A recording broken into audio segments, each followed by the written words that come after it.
welcome back to the Don't Mom Alone podcast. I'm your host, Heather McFadden, and this is the place where I get to walk alongside you and connect you with people and resources so you know that you don't mom alone. And in this episode number 546, I'm welcoming to the show Cody Kimmel.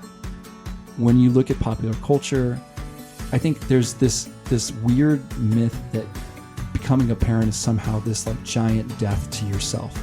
And to joy. Death to joy, death to your future, death to happiness, your freedom, all of the all life. Of those things. Yeah, and sure, like there is, and there is a death in all of this stuff. So it's not every part of that is wrong, but I think what's missing that is this incredible beauty and delight that comes with parenthood, and the fact that it can be so filled with joy and laughter and play. And so one of the things that we're trying to do is focus a little bit on that. It's like, what does play look like? Why is play connected to grace? What is a life dedicated to delight? Cody is a father of 4 kids. He's the executive director of Grace-Based Families, a ministry committed to encouraging, educating, and equipping families for every age and stage. Cody's served as a pastor, professor, entrepreneur, and he hosts multiple podcasts, one that we're going to talk about today called Light Catchers.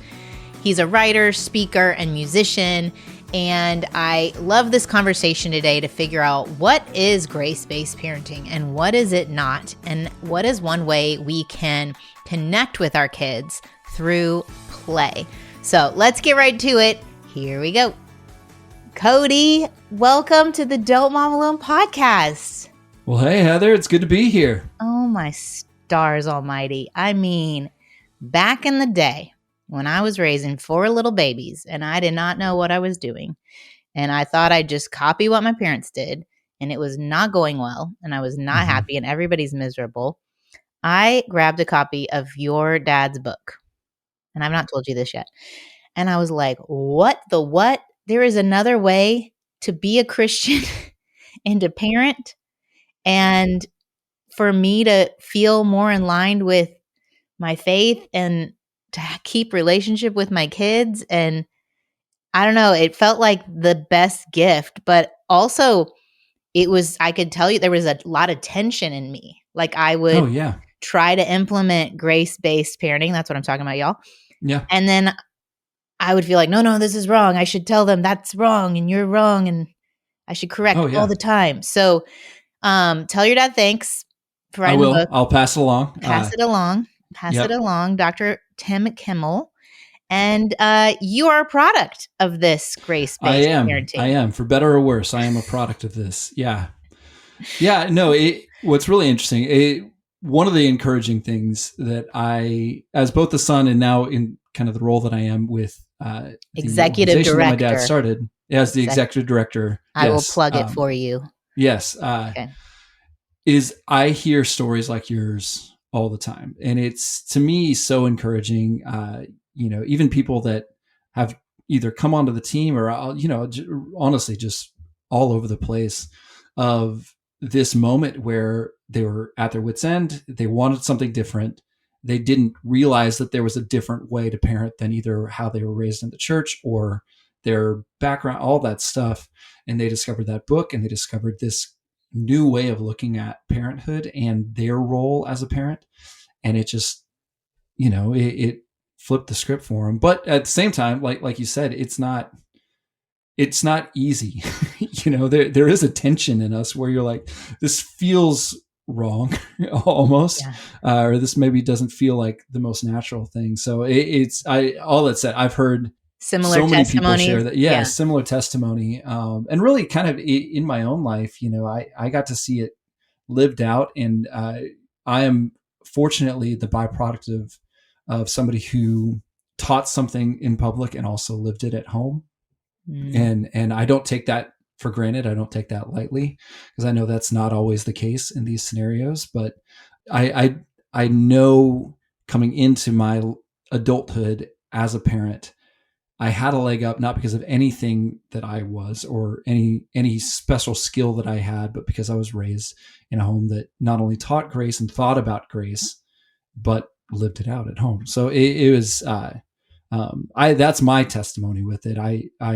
I would not be the person I am today had I not grown up in grace. I would not be the parent that I am today without that. So, well, and for the person who maybe like they're like, what are the heck are you talking about? Grace-based parenting. What the heck is this?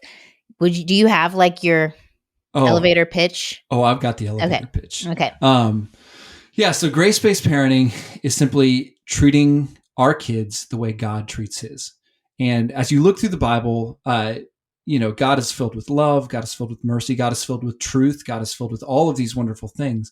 But if you look at kind of the way he does this with his children and the way he parents his kids throughout the whole Bible, the consistent operating principle is this idea of grace, that grace is something that is given, not earned. So we are his children, not because we deserve to be his children so much as because he has called us into his family and he keeps us in his family because of that grace.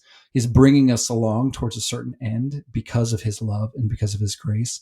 And even in the discipline that he has for us, it is done with the intention of our good in the long term and done in the context of this grace-based relationship, that there's nothing that we can do to earn God's love or to lose God's love. There's nothing that we can do to push him away or to even draw him closer in. That is his gift to give to us. And what grace-based parenting is simply applying that principle to our role as parents with our kids. And we have a whole thing we call the grace-based blueprint, which kind of walks through all these steps of the house and what that looks like. You can find all of that more on gracebased.com and learn more about that. But that's kind of what we're talking about. Yeah. And that concept, I remember once I heard it and I would use that phrase with my kids in a moment of stress or where they'd done something. I'm like, there's nothing you can do to make me love you more. And there's nothing you can do to make me love you less. Mm-hmm. I would say the words, but I'm curious, like if they felt that. You know? Yeah, right. Like I can say the message, but am I actually communicating unconditional love? Because I think sometimes they're like, no, I can't tell you that because you won't love me anymore. And I'm like, well, I'm so sorry you've gotten that message. You know, yeah. I'm trying. Yeah. Oh, no. I mean, and it's interesting. I think one of the things that I've found has to be true in the midst of that is the ability to give grace to ourselves as parents in the midst of it. In fact, if there's one of the most eye-opening parts of the whole thing is, yes, obviously it's how do we give grace to our kids? How do we walk alongside them in a gracious way through the different stages of life? But so much of that starts with giving grace to ourselves and knowing like we're not going to do it right. We're going to say things that are the right things and it's going to be really hard to feel them in the moment. And we're probably going to have to come back a lot of times to our kids and say, hey, I really do mean this. And I'm sorry you didn't feel that earlier. And let's talk about that. And that's kind of, to me, that's the beauty of grace in general is it's not just how we treat our kids, but how God treats us and how we understand our relationship with him in the midst of that. And so, there's been so many moments where I'm like, I literally was raised with this. I know the right words. I know all of the tactics. I know this so well, but I am not living it out, or I'm just kind of giving lip service to it. And you have to go back. And the good news is there's even grace for that. That's happening in the context of grace as well. That they know that you're trying, right? Yeah, they know what they're trying. It's funny. There's few places in the world where people are more excited and for your success than your kids for you as a parent. And what I have found is how quickly forgiveness and reconciliation can happen in the context of that. And I know that it can be hard and all that stuff, but I have found my kids are very quick to forgive me. They're very quick to see the better side of me and work through that stuff when there's this effort of at least humility and understanding and, hey, we're trying this too. We're learning through this. There's very few scenarios in the world where people are more for your success than your kids are for you. And so that's something that I try to remind myself of when I'm in those low moments of like, wow, mess this up. This kid's going to need therapy the rest of their life type thing, For the and they might We're still all need gonna therapy. we're all going to need it. It's how much and how long. This episode is brought to you thanks to sponsors like Little Spoon. Having 4 boys when they were all younger, feeding them was a full-time job. And often I would be out in public without a snack on hand, and the hangry meltdowns were real. Showing grace was hard. But if I'd had Little Spoon, which is a great company that provides and delivers to your home real food for babies, toddlers, and big kids, the snack time, the meal time would have felt so much easier. Some really fun options. They have this thing called lunchers. Think like their own little meal pack.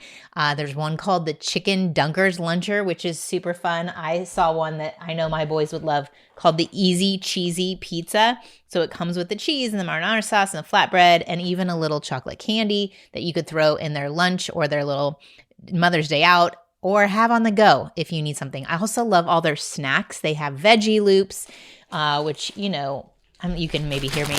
A little crunchable snack. Also dipsters, which I think is fun. It's pretzels that you could dip in a confetti cake dip. And Fruit Rippers would have been a huge hit with my boys. They have Mighty Mango and Strawberry Smash. They have smoothies in pouches. So many options. You have got to check them out because all their recipes are made with pediatricians. So they're packed with hidden veggies. And don't tell them. And everything's made with real ingredients. No artificial flavors, sweeteners, or dye. It's a rare combo to be convenient and healthy. Little Spoon is the first baby and toddler food company to set strict publicly available standards for heavy metals, pesticides, and more in their food for peace of mind. And here's the really exciting part. Little Spoon is now in Target. So on your next diaper run or obligatory candle sniff, guilty over here, you can also grab baby and kid snacks, pouches, yogurt, smoothies, and bars. Plus, Target has an exclusive frozen line. So you can get the cult favorite chicken nuggets, meatball sliders, find them in the snack and freezer aisles. We are obsessed. Little Spoon is a mealtime hack parents can't stop talking about. Try their no prep, nutrient-packed meals and snacks for babies, toddlers, and big kids. Get 50% off, 50 off your first online order at littlespoon.com/DMA with the code DMA at checkout. That's Littlespoon, LITTLESPOON.com/DMA. Don't forget to use our show's code for 50% off your first order.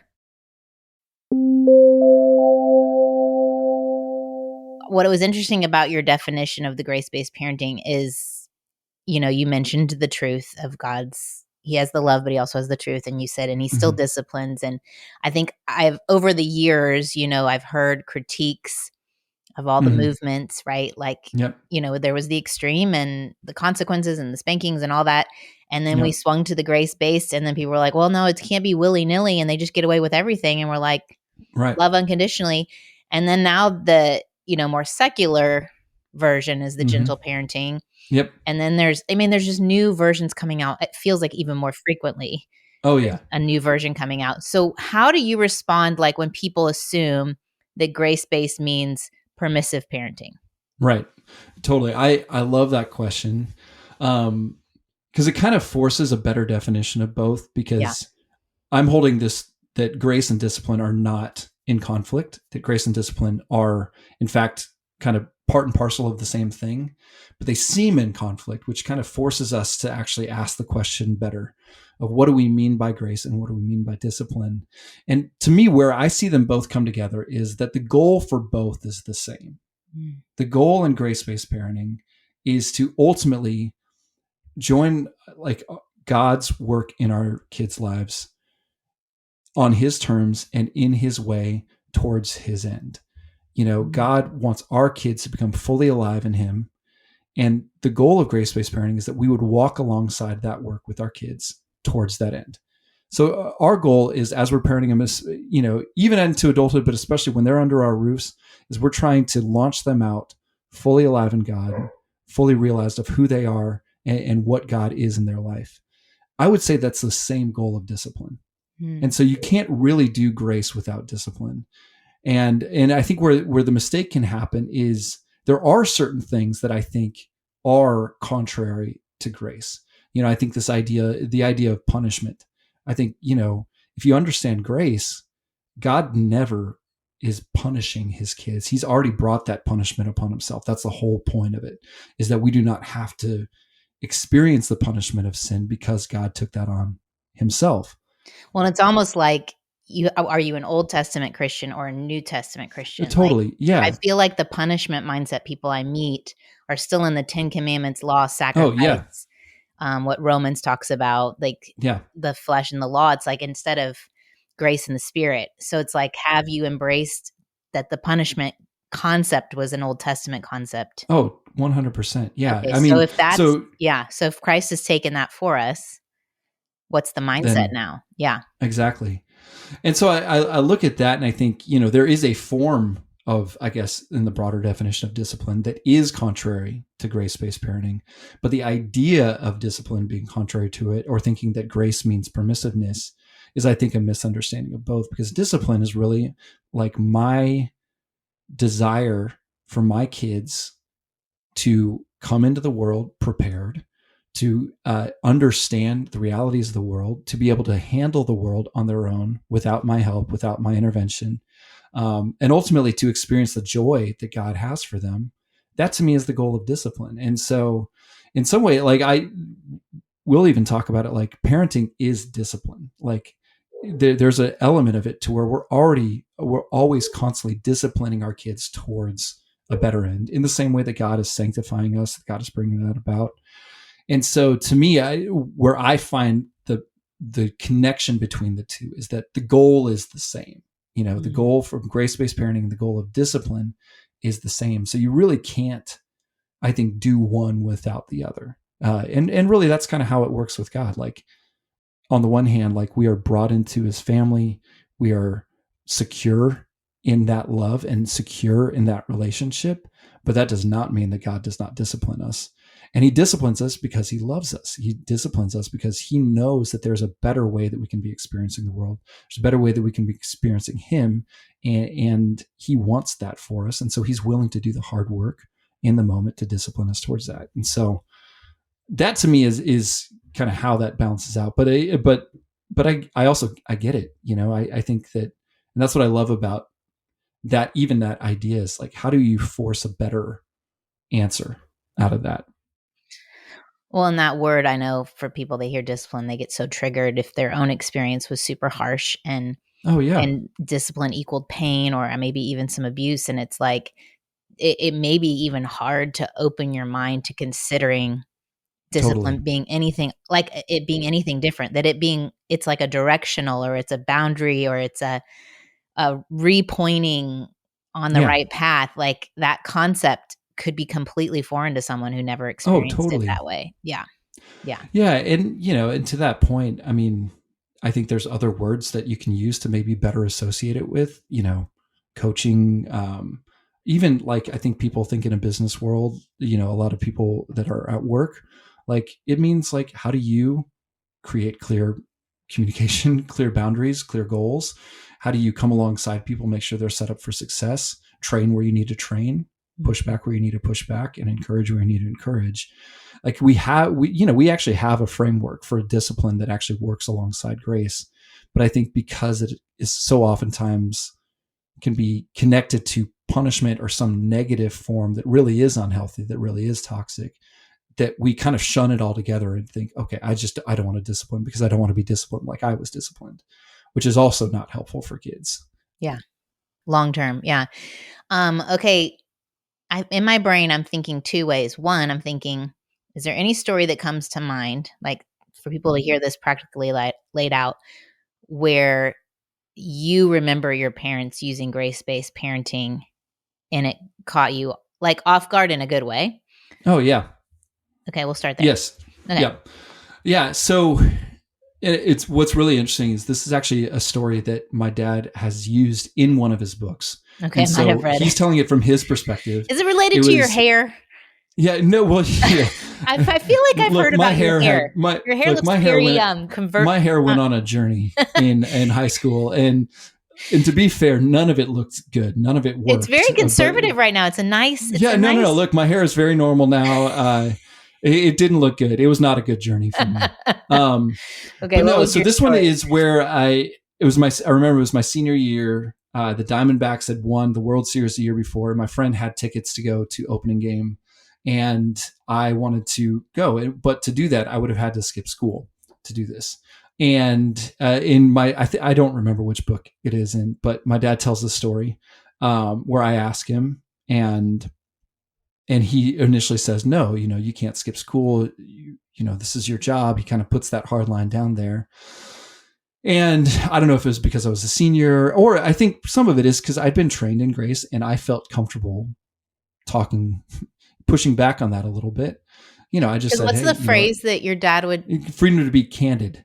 Freedom to be candid. That's yeah. Right. So, I pushed back on him, and the way he tells the story was like, I said very respectfully, I get good grades. I have worked really hard. I do all this stuff. This is a once in a lifetime opportunity.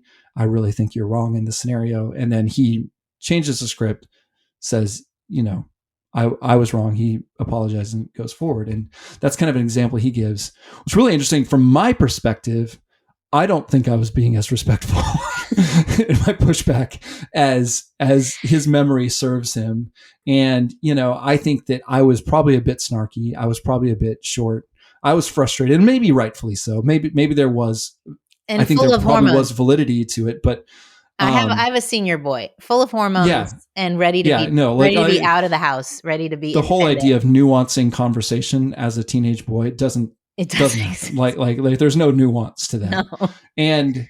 But in the end, even though I probably did not handle it with the level of maturity he has recorded for all of time in the thing, in his books, it was a moment that stood out to me because I do remember that. Even before he wrote in the book, I do remember that as this moment where I could come to my dad with my frustrations and not be afraid that he's just going to shut me down because he's my dad, that I could talk to him about that stuff and that there was room for that. And I remember that all the time now when I come into my own parenthood. I've got 4 kids, 3 of whom are boys. One's a little girl. My oldest is 15, and I'm essentially raising myself, which is really hard as it turns out. Yeah. And having all of these moments where I don't think if I think it had it been modeled differently, I would have tried to hold a hard line where I shouldn't have. And I would have pushed back on things that I probably shouldn't push back on. And I was able to have patience in those moments when my kids have been saying true things, maybe not the right way, but true things about myself. And, I don't think had I had that growing up, I would have had that as an adult. And it's not because of me. It's, this grace moment where God kind of comes in and just is able to supernaturally quiet my first instinct of response in these moments, help me take a step back, take a breath, and remember that, my kids aren't good at being adults yet. They're not great at nuancing conversation. Maybe they're not fully understanding how to be fully respectful in that, but that doesn't mean that they're wrong necessarily, and if they don't have that outlet towards me, then I can't, that's worse, So it does sound like a lot of grace-based parenting is us getting ourselves aligned with the ultimate long view of parenting with God, like with God's goal of who they're becoming, not our goal and our idolization of some outcome, not our looking good because they're performing well, right? Like them behaving, them doing all the things that make us look good, keeping their hair looking amazing. Oh yeah. So we look great. It seems like that's a lot of hard work on our end. I'm curious. Oh, yeah. Okay, let me throw this scenario at you. Let's say we do have the non-nuanced, talking back teenager who's like I'm maybe giving some thoughts on how he eats. Let's just pick a thing. Yeah. Like you need to eat food. Yeah. That would be good. Eat food. Eat real food. Yeah. Eat real food. Not even, yeah. So let's eat some food. And he's like, when are you going to stay out of my life? Mm-hmm. I'm doing this. Yeah. You're like, oh, I didn't think that was all that obtrusive. Yeah. I'm doing all this and this and this that you've asked me to do. Can you just leave me alone? Do you think it's okay to then say, I hear you. You are doing all those things good. And you can't speak to me like that? Oh, 100%. Okay. Oh, yeah. Oh, yeah. No, and I think so much of it, and especially, and I'm sure you know this with older kids, I think one of the only currencies we have with our kids as they get older is trust. Like a lot of the things that worked for younger kids just really won't work for older kids. Yeah. And I think in those moments, it is perfectly within reason to use those moments as a moment of correction.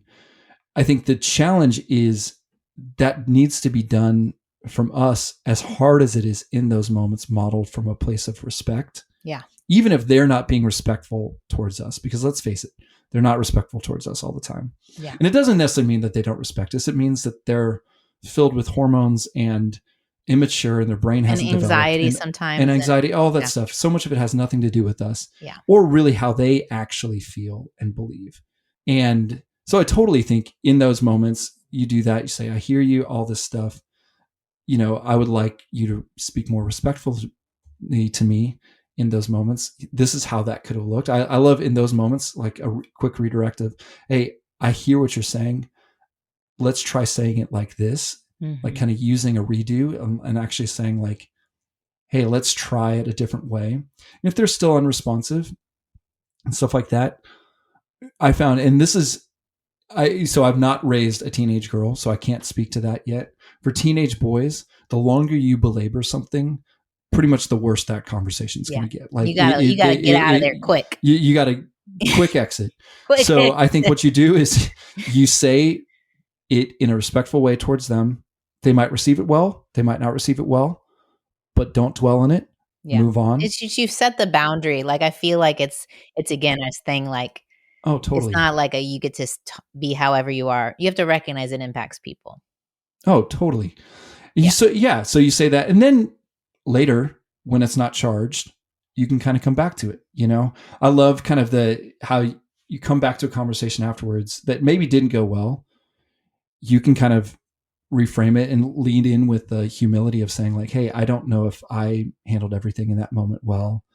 I want to understand why you were so frustrated. So maybe start asking questions. Mm-hmm. And I have found actually some of that follow-up conversation after a moment like that can be some of the sweetest times of connecting with your teenager, particularly where you're asking them questions, they're understanding you. And look, they hear you more than you realize.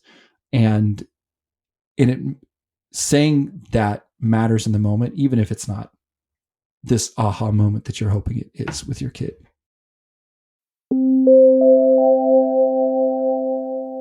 The Voetberg method approaches music differently. With by-ear training and song-based learning, your children will be begging to play their instruments more. Students are self-motivated by earning badges mailed to their doorstep, participating in monthly online student showcase, and seeing dozens of other students play with their siblings and friends in the Voetberg Music Academy community. At Voetberg Music Academy, you aren't on your own. Each student has 24/7 access to their instructor and receives personalized feedback on live coaching calls, which allows students to learn faster and easier. Use my code DON'TMOMALONE, and for less than $30, join thousands of other Christian families learning to play together with the leader of online music lessons, VoetbergMusicAcademy.com. And with new intermediate and advanced piano, ukulele, fiddle, and guitar courses, Voetberg Music Academy is your one-stop shop. From your family first unboxing your instruments to playing for worship, writing music, or playing in a family band, the Voetberg family loves playing music together, and they want to help you bring that gift of music into your home in an affordable, efficient, and family-centered way. This month, use my code DON'TMOMALONE to get 20% off each month you're subscribed. Get 20% off the proprietary Voetberg Method experience, where siblings can share lessons, learn music in a way they'll never forget, even when the lessons stop. As a mom, it can be tough finding creative and healthy ways to keep my boys entertained, especially with content that's safe, fun, and reflects God's heart. I know this has been true for my family. Screen time is a constant battle, and boredom is real. And there's so much entertainment out there that's not really good for my kids' hearts and minds. And that's why I'm so excited to share about Light Catchers. It's a new podcast of original stories created for children. It was made by an organization with over 40 years of helping moms and dads experience God's vision for parenting.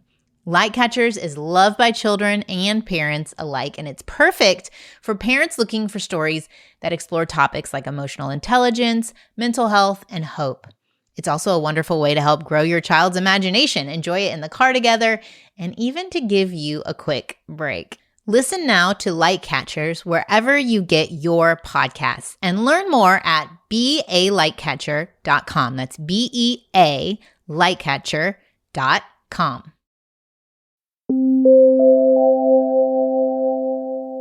And I love how you said it's about trust. I was looking at, y'all sent me here. I'm going to hold it up, even though this isn't a video podcast. The Grace-Based Home Journal, which is really cool that y'all have an actual paper copy of something. We watched the Secret Life of Walter Mitty again because I love that movie. Such a creative movie. And So it's good. Life magazine going online, and it's such a tragedy. But I love that you have a paper magazine. I also love it says on the back, to play is to trust. Talking about this building trust, talking about this playfulness that I think is a little bit at the heart of the grace-based concept, because when I can get really doubled down and tight-fisted on, you aren't being good, godly boys and you need to behave and don't say poopy and I don't love that version of me. They don't love that version of me. No one's happy. It doesn't feel good. But when we're in a playful place, we can joke around. Even with older boys, some of the things they say, I'm like, inappropriate. But I kind of keep it to myself sometimes because it's like, I know it's like the poopy stage. It's going to pass.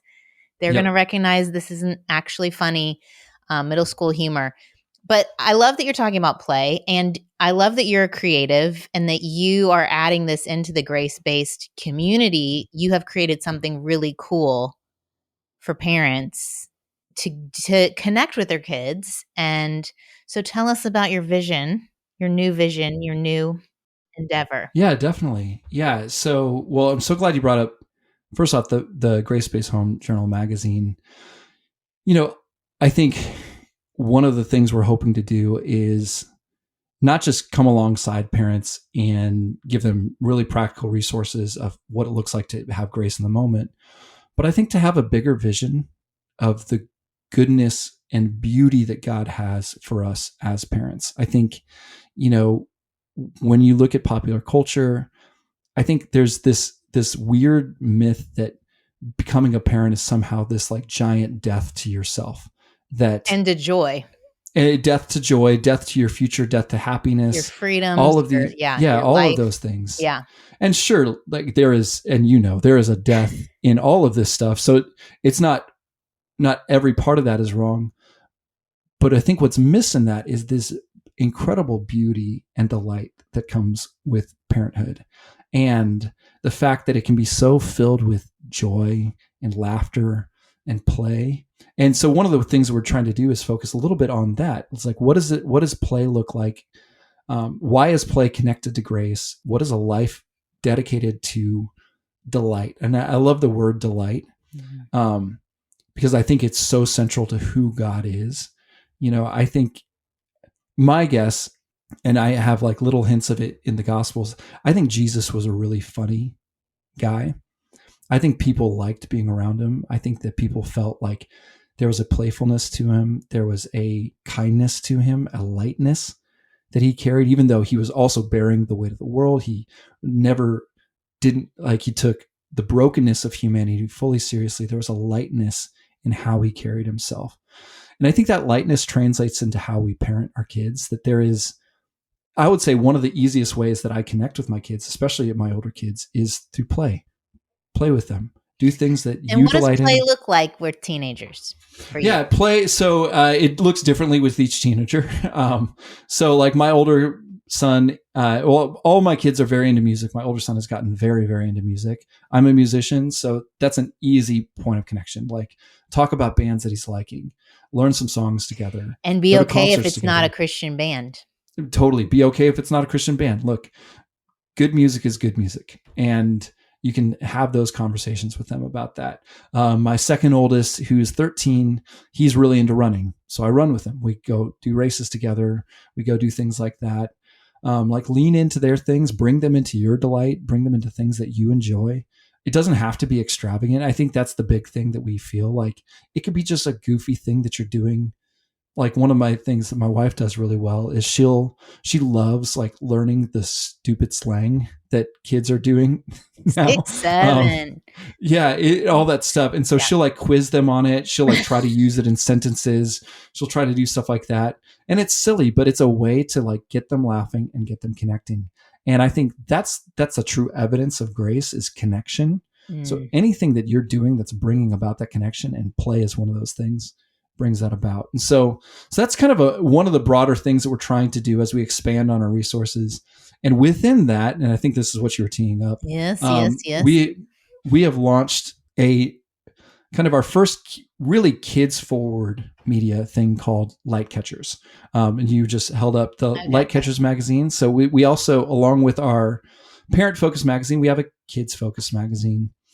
And it is really, it started as a podcast. I would still say that's kind of the primary way of interacting with it. It is a storytelling podcast that is character driven. It's funny. It's silly, hopefully, but it also kind of takes kids seriously and takes the reality of their world seriously and presents kind of this vision of what does grace look like lived out in real life in a really fun way that parents can connect with it, kids can connect with it. And it's been really, really fun to do. So And how that's many Light episodes Catchers. are released? It's a season at a time. So this right? is, I think by the time this comes out, I think all 8 episodes of the first season will be out. So the first season is, it follows a guy named Bob the Bad Pirate.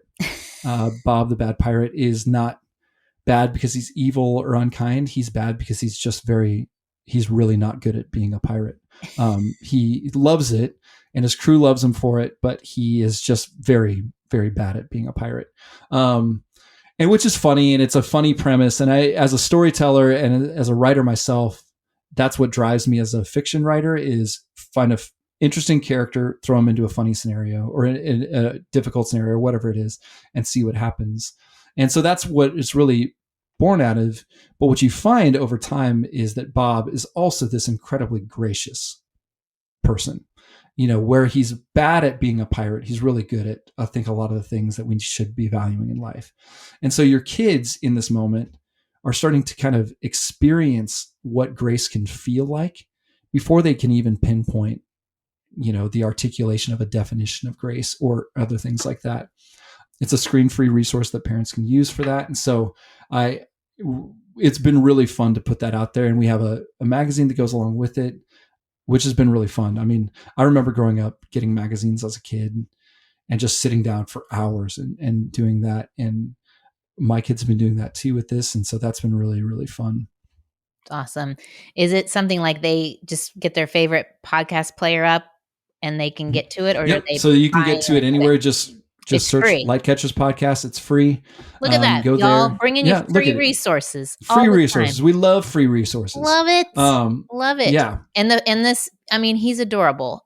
I am fond of the pirate who is gracious because my childhood fave movie of all time, as a Christmas present, my parents rented it from the rental store in VHS form. Nice. Pirates of Penzance. Oh, yes. Oh, yeah. You watched this? Oh, yeah. No, my high school performed Pirates of Penzance, so I saw it live. Has Linda Ross. I can't say it was the best performance of it, but yeah. Okay. Well, this movie has Linda Ross, so it's like a little bit. The vocals might be better than your high school. Yes, 100%. Yeah. But the whole concept of like, do we let someone go because their nanny made a mistake and he's born on a leap day, and so even though he was supposed to be apprenticed to a pilot and not a pirate. There's just a lot of mishaps. Oh, and he has so many mishaps. Yeah. Anyway, I'm a big fan. So it's been really fun getting it out there and really seeing the response that, you know, at first people connect with it's a funny story. Each episode has original music in it that was really fun. You know, I grew up. I'm a musician. I was a worship pastor for a long time, songwriter for a long time. And so, you know, I started writing these stories and I'm like, well, these people should be singing. That makes perfect sense. So we incorporated that. So it's really fun as you can actually go on Apple Music, Spotify, and listen to all the songs as they come out. And so That's kind of great. builds this whole fun universe for the kids. But the hope and what we're seeing is behind that, it's more than just fun, and I think that that's why we like the word play even more than fun. Like, yes, play can be fun, but what play does is it invites us into things that gives us a hopeful vision for kind of what God has is bigger. All of light catchers, with the idea of the light catcher even, is kind of every kid is born a light catcher. We're all born with this image of God. And part of our job as parents is to help cultivate that over time. We take the world seriously. We take the brokenness of the world seriously. We take our kids' experience of that brokenness seriously. But in the midst of that, God is calling our kids into this hopeful kingdom view. And that's what we hope for with this particular resource that we're releasing. And yeah, we're really excited. It's been fun. And I will say it's really fun making it. It's kind of an act of play for all of our team, and we have a great team, and they're working on all types of resources for parents, and it's all fun.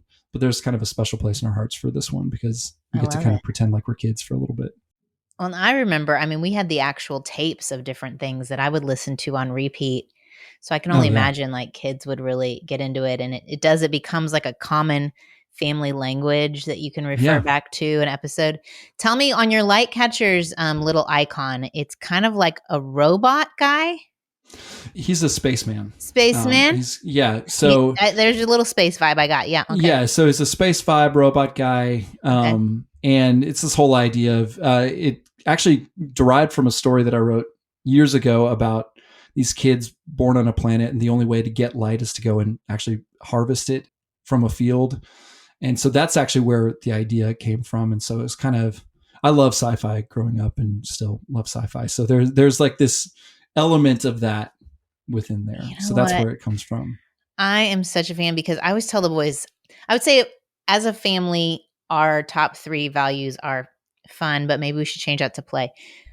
Creativity. Fun is fine. Fun is fun. Creativity and communication. And so we're always pointing out like, man, can the church just be the most creative? Can we just be the most creative?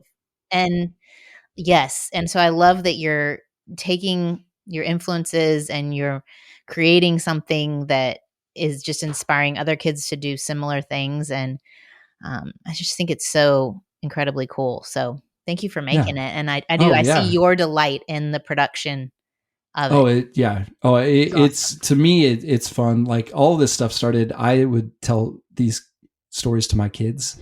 They were just bedtime stories. And I've done that, my whole life. I love telling them stories. And, oftentimes it's just to be silly or to wind them down. But what you find is you can kind of start to bring their experiences and the things that they're facing into story, and they'll capture it in a way that's different, And so a lot of it started as just this delight in telling my kids stories. And then it's like, okay, well, how can we share this with more people? And how can we kind of build this out a little bit more? So very cool. Y'all go check out the Light Catchers podcast. We have links to all of this, y'all, in the show notes. So many different books, resources, the grace-based website with so much for y'all. You can even get grace-based at your church. There's a starter kit if your church wants to do something with. Sky's the limit. Y'all been around what? 42 We're here years? To help you. 42 years, is that right, or is it more? It's been now? Probably over 42 years. This has been an organization that's come alongside churches. Our goal is to help ordinary parents raise extraordinary kids. That's what we're all about. And so we do that by coming alongside parents. We do that by coming alongside churches and schools that are working alongside parents to do that. And we do that by now also coming alongside their kids and giving parents a resource that they can use with their kids, develop a common language, connect over in a playful way over something, but can launch into deeper conversations that kind of speak to our identity and who God made us to be, and what it's like to face challenges, what it's like to feel lonely or feel sad or feel all of these things, and how do we work together towards something that's beautiful. And that's what we're all about. That's what GraceBase is all about. That's why we launched Light Catchers. And like you said, you can go to gracebase.com, find just about everything there. You can also go to bealightcatcher.com. That's the website connected to our podcast. And that's how, if you want one of the magazines, you go to bealightcatcher.com and you can find it through there. I love it. Thank you so much for being with me, Cody. It has been a This delight. is great, Heather. It has been a delight. And I will say this. I love your podcast. I'm so glad you're still doing it. Such an incredible resource for parents. I know I'm not a mom. But so I'm not necessarily your target. Don't dad alone either. But yeah, nobody wants to dad alone. Nobody wants to parent alone. So I'm just so thankful for you and for the work that you're doing. Thank you. Thank you for listening. That's very kind. I hope that was an encouragement to you. As always, we have questions available for our podcast clubs. If you've been looking for an excuse to get together with other moms, maybe something you are on a plan in the new year, 2026, go check out on our website, heathermcfadden.com or don'tmomalone.com. There's podcast clubs. And what that is you basically just invite as many friends as you want, 2, 1, 7, 20, and you guys agree to listen to the episode that week, get together, and then talk about it. And some of the questions for this week's episode, would you say your parenting is more grace-based or more authoritative? Oh, that's hard to say. Authoritative.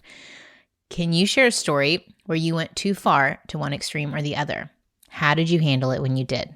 Man, these are hard, right? Have you bought into the lie of modern parenting that says having kids is a death to joy and freedom? Are you able to play and delight in your kids? So much to think about from what Cody shared, and definitely check out their new podcast. I've already listened to a couple episodes on my own while I was cleaning the house, and then with my 13-year-old on the drive home from school. And I think they're so creative, so clever. I think your kids are going to really love it. This first season is about I said it wrong, Bob, the bad pirate. And it's not that he's bad because he's evil. It's bad because he's just not good at being a pirate. So definitely check that out. I'm going to pray over us. Lord, I thank you that you do parent us with grace, that your love is not dependent on our behavior, and yet you still give us boundaries and guidelines for our best. And I pray, Lord, that you would help us as we navigate parenthood, that we would release the need to have kids that make us look good, to have control that is really a false sense of control, and that you would help us to show the love and care that you provide to us to our kids. I also do pray for that play and delight to return into our hearts and our minds, and that we don't become so consumed with doing quote unquote parenting right that we miss out on enjoying the journey. I pray, Lord, over each family represented, that you would come into their homes, that joy would be a fruit of their family dynamics, and that you would help us be aware of what is causing that to diminish, and how we can help make it flourish. I thank you for all these things in Jesus' name. Amen. And if you're a parent of teens, I know that can be hard. Like playing with little kids, that feels easier. Play for us was the other night on the couch, just looking at funny little videos. That's kind of the language of teens, is funny videos and just laughing together. I'd love to hear what play looks like for your family. I know there's those Instagram accounts where they're always doing silly games. I've tried that with my family, and they said, "Did you see this on Instagram?" It just didn't fit us. So what works for your family? What's play for your family? I'd love to hear that. Send me a message, DM, or email. All right. I will see you back here next week. What do we have? Oh, we have a special guest, Catherine Schwarzenegger Pratt. Yes, Arnold Schwarzenegger's daughter and wife to Chris Pratt will be on the show next week. I'll see you there. Bye. I hope you enjoyed this episode of the Don't Mom Alone podcast. If you're wanting to connect with more people and more resources to help remind you that you're not alone, head over to don'tmomalone.com. That's where you'll also find show notes with any links mentioned by our guests. Most importantly, I want you to know the good news, the great news that you're not alone, because God has promised to always be with you. With faith in Jesus Christ, the one who died for you and rose again, Jesus said when he left, he was going to leave a helper, a comforter, to be with us. God in us. Moms, that's superpower.